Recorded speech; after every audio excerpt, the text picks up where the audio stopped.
अस्सलाम वालेकुम। The digital broadcast में खुशामदीद। मैं हूँ मेज़बान नबीला बंगश।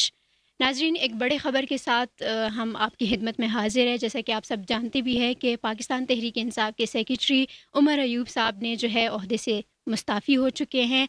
और एक तरफ उमर अयूब साहब का ये इस्तीफ़ा, दूसरी जानिब पाकिस्तान तहरीक इंसाफ में जो है इस वक्त ग्रुप बंदी जो हम देख रहे हैं, इस हवाले से बात करेंगे। साथ साथ बात करेंगे कि क्या जुलाई में इमरान खान साहब की रिहाई होने जा रही है, और साथ में बात करेंगे कि एक तरफ हुकूमत ने पाकिस्तान तहरीक इंसाफ को टेबल टॉक की दोबारा दावत दी। इसी हवाले से बात करेंगे। हमारे साथ पाकिस्तान तहरीक इंसाफ की सीनियर रहनुमा और सेनेटर डॉक्टर मोहम्मद हुमायूं साहब मौजूद है। अस्सलाम वालेकुम सर। वालेकुम अस्सलाम। बहुत शुक्रिया एक बार फिर आपने वक्त दिया। थैंक यू सर, सबसे पहले एक क्वेश्चन ही करूँगी कि उमर अयूब का जो इस्तीफ़ा है उसकी वजह आप क्या समझते हैं? बिस्मिल्लाहिर्रहमानिर्रहीम। इय्याका नाबुदु व इय्याका नस्तईन। देखिए, इस तरह है कि जो बात उमर अयूब ने कही है कि अभी आपको पता है कमेटियाँ भी होंगी, सारी चीज़ें होंगी, तो इसमें कोई शक नहीं कि काम बढ़ जाता है। लेकिन एट द सेम टाइम मेरे ख्याल में कुछ प्रेशर होंगे, कोई ऐसी चीज़ें होंगी कि जो वो वल्ला आलम के वो क्या कह रहे हैं, क्योंकि मुख्तलिफ चीज़ें बातें आ रही हैं। लेकिन अगर आप मुझसे पूछे ना, तो ये इम्पोर्टेंट नहीं है कि इस वक्त ये इम्पोर्टेंट नहीं है कि पाकिस्तान तहरीक इंसाफ का सेक्रेटरी जनरल कौन है, चेयरमैन कौन है, फाइनेंस वाला कौन है, वो चीज़ें कौन है। चेयरमैन तो बड़ा इम्पोर्टेंट हर है। चीज़ें ना, कोई इम्पोर्टेंट नहीं है, हम्म, कोई इम्पोर्टेंट नहीं है। जो इम्पोर्टेंट है वो इमरान खान है। ठीक। जब तक अल्लाह ताला ने उनको जिंदगी दी हुई है तब तक वो इम्पोर्टेंट है। ठीक है। उसके बाद पीटीआई ने अगर इंस्टीट्यूशन बनना है तो फिर उसने इंस्टीट्यूशन वाली बात काम करने हैं। दैट मीन्स कि उन्होंने अपने अंदर intra party free fair transparent elections करवाने हैं और अपने अंदर एक डेमोक्रेटिक सिस्टम लेकर आना है, और वो डेमोक्रेटिक सिस्टम नीचे से लेके ऊपर तक जाए अगर सरवाइव करना है। अगर पाकिस्तान तहरीक इंसाफ के अंदर नेपोटिज्म शुरू हो गई, अगर पाकिस्तान तहरीक इंसाफ के अंदर खुशामदे शुरू हो गई, अगर पाकिस्तान तहरीक इंसाफ के अंदर पैसा चलना शुरू हो गया, तो फिर पाकिस्तान तहरीक इंसाफ PMLN और PPP से किसी लिहाज से फ़र्क नहीं होगी। It will be just another political party जिसका मंशूर, जिसकी बातें अवाम के लिए हैं, लेकिन उनके काम अवाम के लिए नहीं होंगे। काम अवाम के लिए तब होंगे जब हम प्रॉपर तरीके से, एक डेमोक्रेटिक तरीके से अपनी पार्टी को बनाएंगे। और यही बात इमरान खान ने हमेशा से कही है, और वो हमेशा ये चाहता है कि इस तरीके से हो। सर, उमर अयूब साहब का ये कहना है कि मैं मसरूफियात की वजह से जो है मुस्ताफ़ी हो रहा हूँ, लेकिन पाकिस्तान तहरीक इंसाफ के कारकुनान इस बात से एग्री नहीं कर रहे। तो कहीं ना कहीं जानना ये चाहती हूँ कि उमर अयूब साहब पे ऐसे कौन से प्रेशर्स है कि उनको इस्तीफ़ा देना ही मुनासिब समझा। देखिए, मेरे ख्याल है कि वो तो उसका असल जवाब तो वही दे पाएंगे, मैं नहीं दे पाऊंगा। लेकिन होते हैं, बहुत सारी चीज़ें हो जाती हैं, कंपेलिंग हो जाती है। लेकिन अच्छी बात, अगर आप कोई ये समझता हो कि मैं किसी की तवक्कुआत पे पूरा नहीं उतर पा रहा, या जो वो डिमांड कर रहे हैं वो शायद मैं नहीं कर पा रहा, तो मेरे ख्याल में ये एक रीज़नेबल बात होती है। बट लेकिन इससे इम्पोर्टेंट बात ये हो जाती है कि देखिए, अगर मैं इस्तीफ़ा दे रहा हूँ ना, तो मैं दे रहा हूँ इमरान खान को ही दूंगा, किसी और को तो नहीं दूंगा। अब चूंकि हमें डायरेक्ट नहीं पता चल रहा, लेकिन वो है कि इमरान खान ने इस्तीफ़ा मंजूर कर लिया है। अगर इमरान खान ने इस्तीफ़ा मंजूर कर लिया तो ठीक है, मंजूर कर लिया है, तो फिर उसके बाद कोई आगे कोई बात की गुंजाइश नहीं है। अगर इमरान खान ने इस्तीफ़ा मंजूर नहीं किया तो फिर किसी और बात की गुंजाइश नहीं है। समझ आ गई आपको? और अगर उसने मंजूर कर लिया तो अगला कौन सेक्रेटरी जनरल होगा? इस वक्त जो, अगर आप टेक्निकली देखें, अगर इलेक्शन कमीशन पाकिस्तान तहरीक इंसाफ का ये इलेक्शन नहीं मान रहा, जो कि वो नहीं मान रहा, तो फिर ये लोग सेक्रेटरी जनरल और चेयरमैन तो वैसे ही नहीं रहे। ठीक। तो फिर या तो आप रिवर्ट करेंगे जो 2022 के इलेक्शन से पहले वाला टाइम था, ठीक है, तो उसमें कौन ऑर्गेनाइजर था, कौन क्या था, वो बहाल हो जाएंगे। अब उसमें असद उमर साहब थे, लेकिन असद उमर साहब पार्टी छोड़ गए तो वो बहाल नहीं हो सकते। उसमें जो चीफ ऑर्गेनाइजर था वो सैफुल्लाह न्याजी था, सैफुल्लाह न्याजी आज भी पीटीआई के साथ है, तो वो बहाल हो जाएगा। तो he is the only one as of now जो अपनी पोजीशन बरकरार रख सकते हैं। बाकी जो है वो ज्यादातर लोग जो है वो जेल में हैं, जो बड़ी पोस्ट वाले हैं। तो उसमें सैफुल्लाह न्याजी वाहिद बंदा है जो कि चीफ ऑर्गेनाइजर बहाल होगा। हाँ। सर, आप बात कर रहे हैं कि election commission inter party election को नहीं मान रहा, पाकिस्तान तहरीक इंसाफ के अभी जो होने भी जा रहे हैं।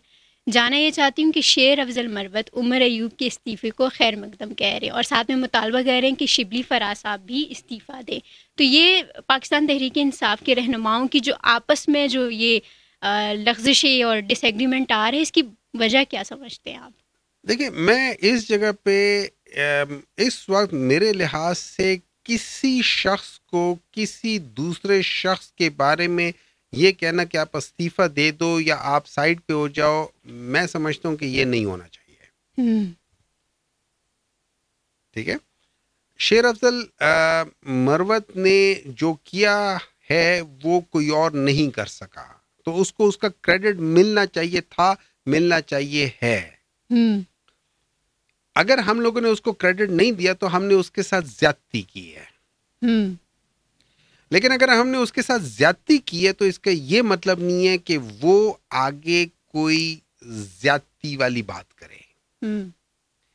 अगर शिबली फराज का इस्तीफा वो मांग रहे हैं तो शिबली फराज से इस्तीफा या तो इमरान खान मांग सकता है या शिबली फराज खुद दे सकता है, और या फिर जो पाकिस्तान तहरीक इंसाफ के जो वर्कर्स हैं जिन्होंने वोट देकर इनको पोजीशन दी है, ये वो डिमांड कर सकते हैं। मैं और शेर अफजल मरवत या कोई और बंदा हम नहीं कर सकते।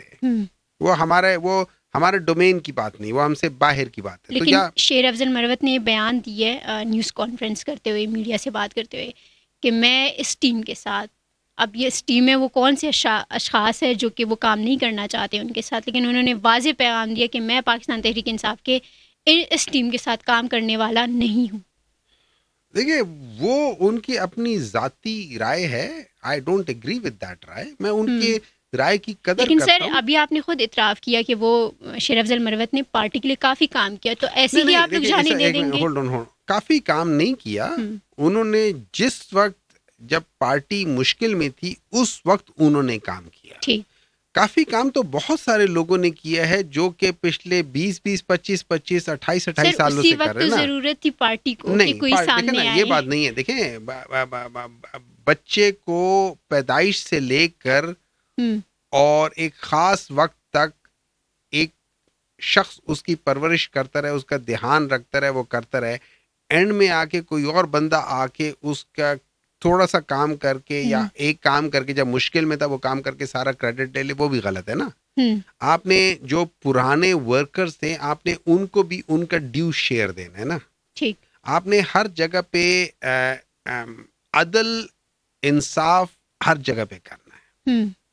तो आपने जो बाकी जो वर्कर्स हैं उनके साथ भी अदल करना है, आपने उनके साथ भी इंसाफ करना है।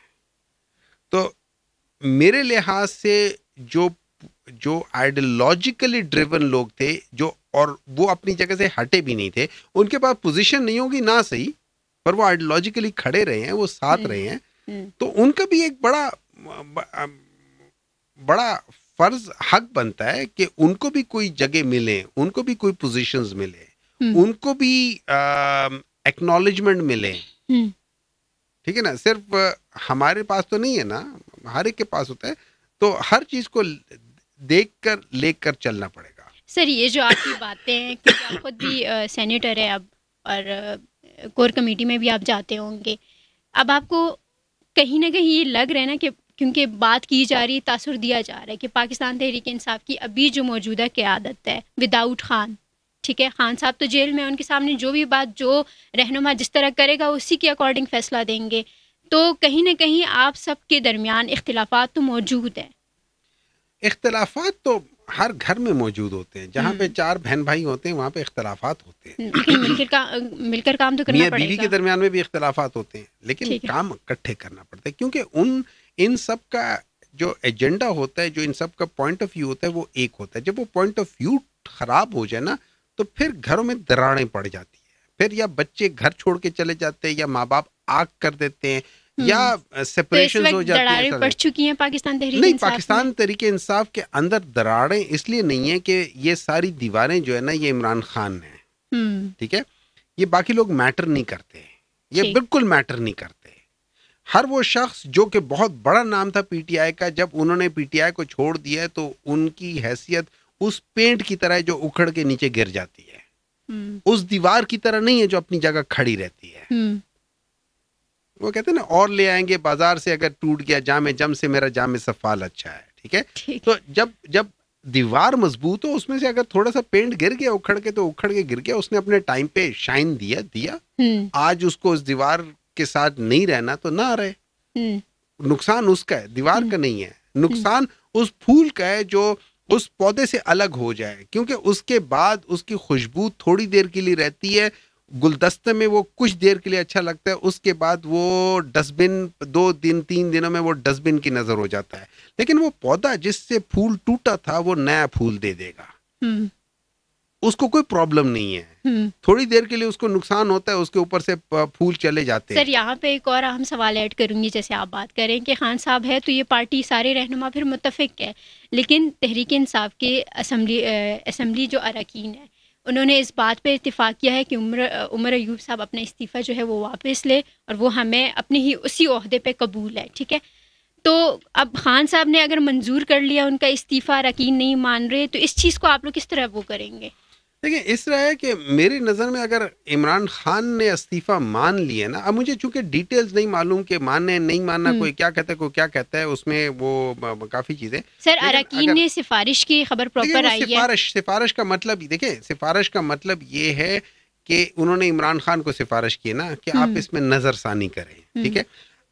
अगर उन्होंने इमरान खान से कहा कि नज़रसानी करें, तो फिर इसका मतलब है कि वो इस्तीफ़ा इमरान खान ने मांगा होगा, या अगर उन्होंने कबूल कर लिया तो इसका मतलब है वो इससे एग्री करते हैं।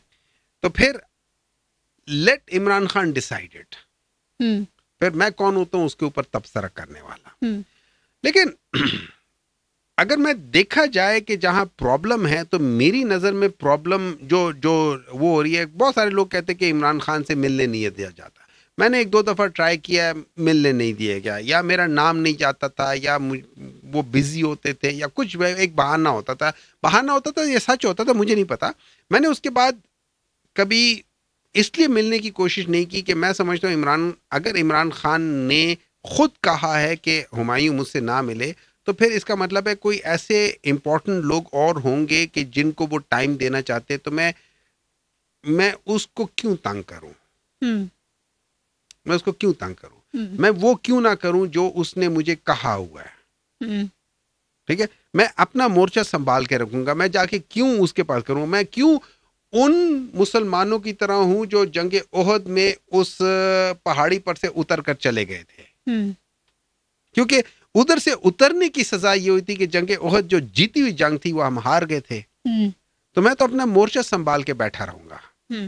अच्छा, अब बाज लोग कहते हैं कि हमें मिलने नहीं देना चाहते, तो यहाँ पे मेरी एक रिक्वेस्ट होगी, या मैं समझता हूँ जो बेहतर तरीका होगा वो ये है कि जो वो लीडरशिप जो इमरान खान से जाके मिल सकती है, उनको चाहिए कोई ऐसा सिस्टम निकालें कि जिसमें हर वो शख्स जो इमरान खान से मिलना चाहता है उनको मिलने के लिए टाइम दिया जाए।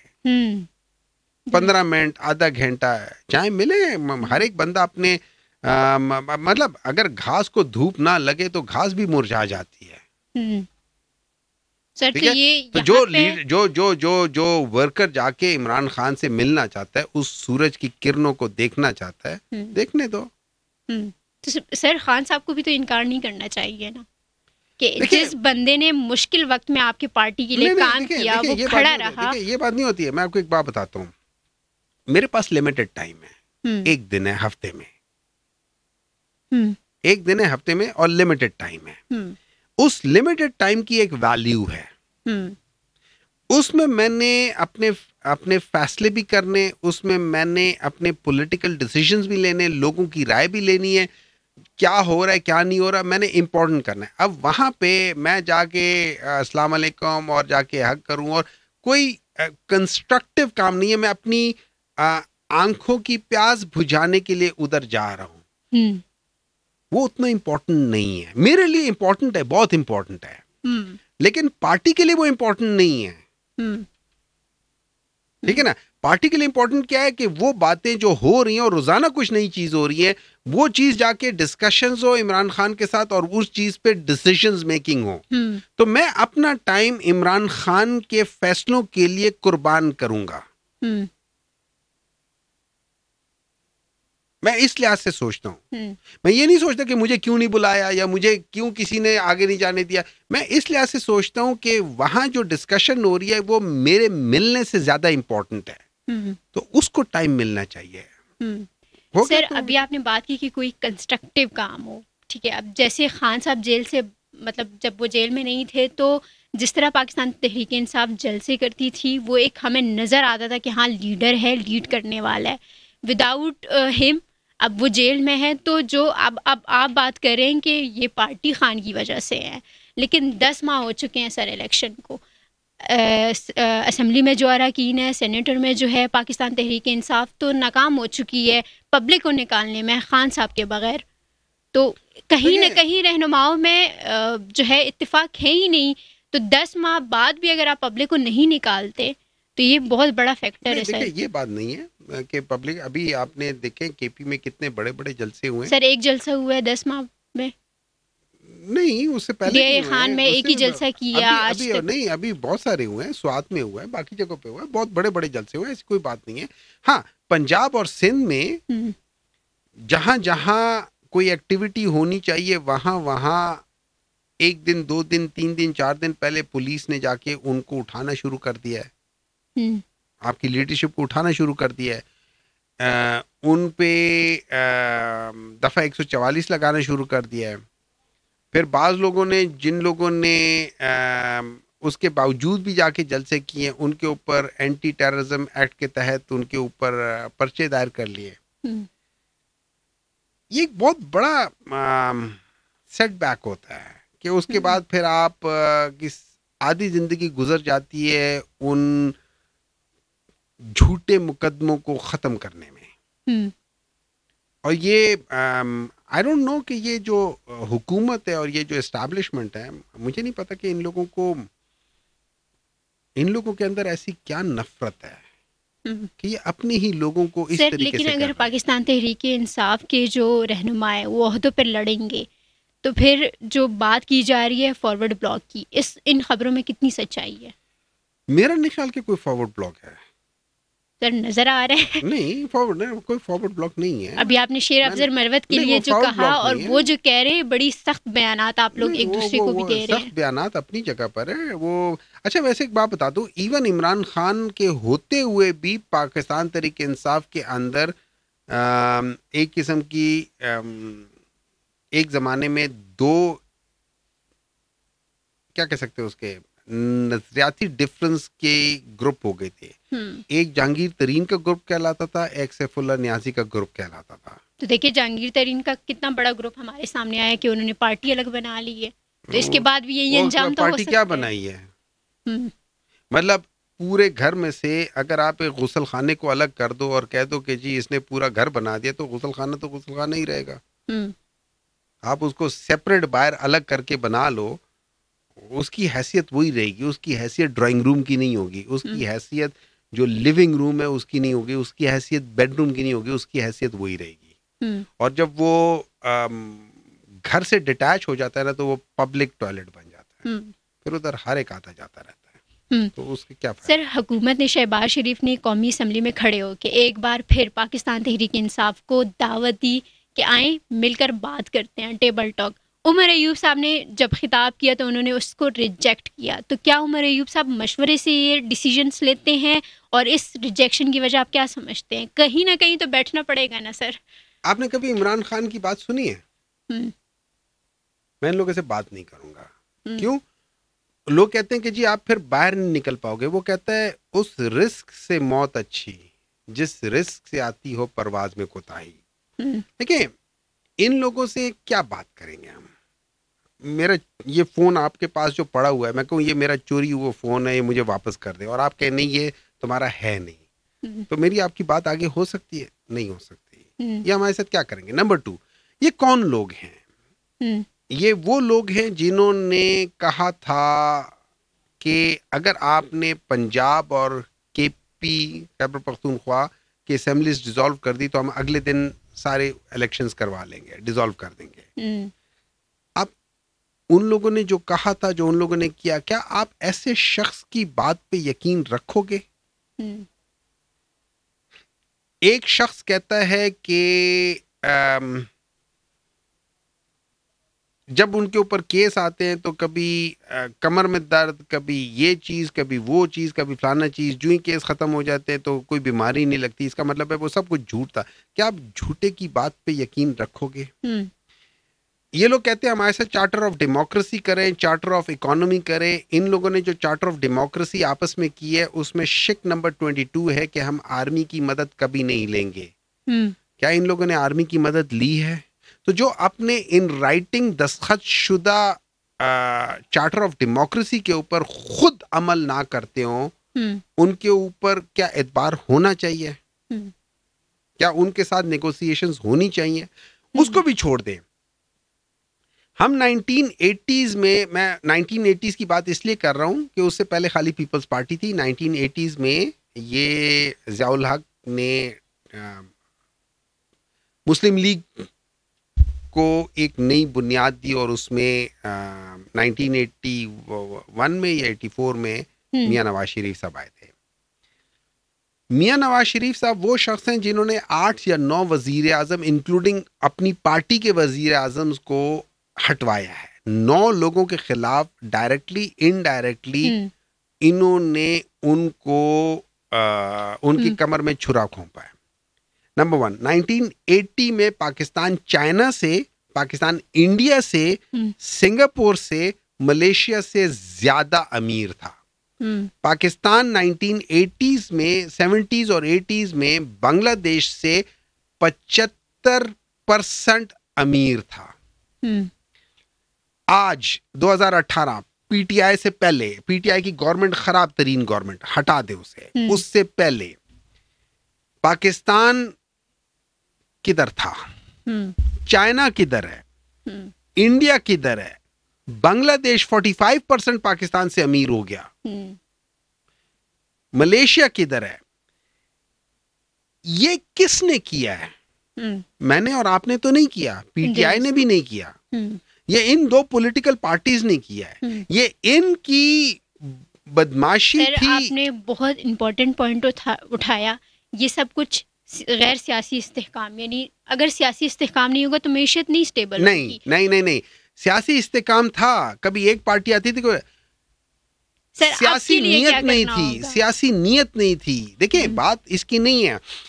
अगर मैं आपको एक बात बताता हूँ, होता यह है कि जब आप घास लगाते हैं ना और आप कहते हैं कि यार इसके अंदर मैंने ये अमेरिकन घास लगानी है या आप कोरियन घास लगानी है जो कि अच्छी घास होती है, तो जब आप घास लगाते हैं ना तो उसके अंदर ये जंगली घास भी उगती है। आपने उस जंगली घास को निकालना होता है, जड़ से निकालना होता है। जब तक आप उस जंगली घास को नहीं निकालेंगे आपका लॉन एक लेवल और अच्छी घास नहीं बनेगी। और एक दफा जब वो सारी घास बन जाती है अच्छी वाली, तो वो जंगली घास को उगने नहीं देती। पाकिस्तान की पॉलिटिक्स में ये 2 जमातें उस जंगली घास की तरह है कि ये किसी अच्छी घास को उगने नहीं देंगी जब तक आप इनको जड़ से नहीं निकालोगे। और इनको जड़ से निकालने की वजह यह है कि इन लोगों ने पाकिस्तान को 2 नंबर मुल्क बनाया हुआ है। इस जगह पे किसी शरीफ आदमी की कोई सिफारिश नहीं है, किसी शरीफ आदमी के पास पैसा नहीं है कि वो रिश्वत दे, और वो देता भी नहीं है। तो पोजीशंस जो मिलती हैं वो सारी 2 नंबर लोगों को मिल रही है, सारा काम 10 नंबरिया हो रहा है और हर एक शख्स 420 ही कर रहा है। उसकी वजह सिर्फ ये है कि ये इन 2 पॉलिटिकल पार्टीज ने पाकिस्तान को इस जगह पे ले आया है। आप सोचे, आज हम कहते हैं कि नॉन फाइलर्स की बात करते हैं, आप जरा पीछे चले जाएं, पाकिस्तान के ऐसे बच्चे हैं कि जो नॉन फाइलर्स हैं और वो अरबपति बने हुए हैं। कैसे? सर, अभी सियासी इस्तेहकाम तो मुल्क में नहीं है, ये बात तो आप इससे तो एग्री करते हैं ना, लेकिन उसको लाने के लिए, इस्तेहकाम लाने के लिए पाकिस्तान तहरीक इंसाफ को टेबल टॉक पर तो आना ही पड़ेगा। नहीं, सियासी इस्तेहकाम लाना है ना, आप ना अपना प्रोसीजर ठीक कर दें। आपने इस पॉडकास्ट को अगर आपने सही तरीके से करना है ना, आपने अपना सिस्टम ठीक करना है, आपने लाइटें सही जगह पे करनी है, आपने माइक सही जगह पे रखना है। माइक उधर पड़ा हो, मैं इधर बैठा हूं, आपकी पॉडकास्ट सही होगी? नहीं होगी। आपने प्रोसीजर ठीक करना है। आपने उन चीजों को उसका ताल्लुक मैं और आप मिल के बैठ के बात कर ले, उससे नहीं है। सारी चीजें सही होनी चाहिए। वो क्या चीज है? फ्री, फेयर, ट्रांसपेरेंट इलेक्शंस हो। दुरुस्त। अवाम का वोट अगर आपको मिला है तो पता चले आपको मिला है।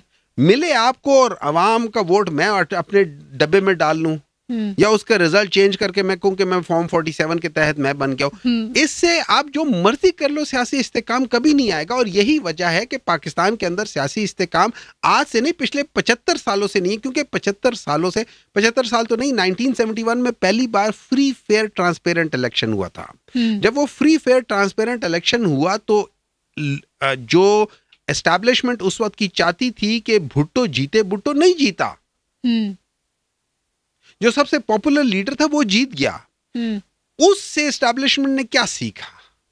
आइंदा कभी फ्री, फेयर, ट्रांसपेरेंट इलेक्शन मत कराओ। अच्छा सर, एक और बहुत अहम मसला है और इस पर काफ़ी बात की जा रही है, ऑपरेशन अज़्म इस्तेहकाम। इस पर पाकिस्तान तहरीक इंसाफ को इतराज़ात क्यों?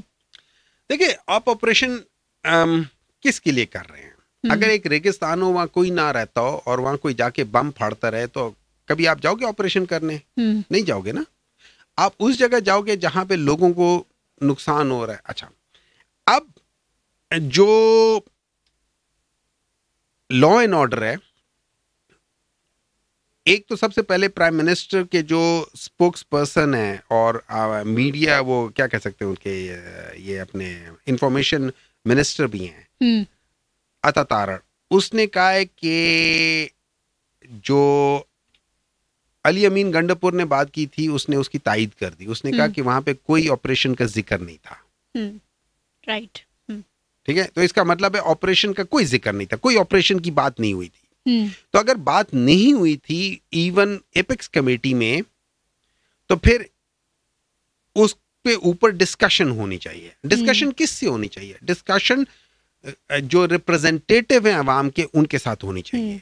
या तो नेशनल असेंबली में हो और या फिर आप, अच्छा अब इस तरह ये कि यहाँ भी ये लोकल लोग रहते हैं और ख़ासतौर पे केपी में एक सिस्टम है जहाँ पे वहाँ पे जिनको हम मशरान कहते हैं या मलिक कहते हैं या उन जगह के जो बड़े होते हैं उनको कहते हैं। सबसे पहले आप अपनी जो पॉलिटिकल लीडरशिप है उनसे बात करें, उस बात को पॉलिटिकल लीडरशिप उन लोगों से बात करे और या तो आप उनको एम्पावर करो कि आप लोग अपने इन चीजों को एड्रेस करो, उनको एम्पावर करो, और या फिर उनको एतमाद में लो कि हम ये करने लगे। क्यों? इससे पहले जो चीजें हुई थी उसके आउटकम में जो वहां के रहने वाले लोग थे उनको बहुत नुकसान हुआ था।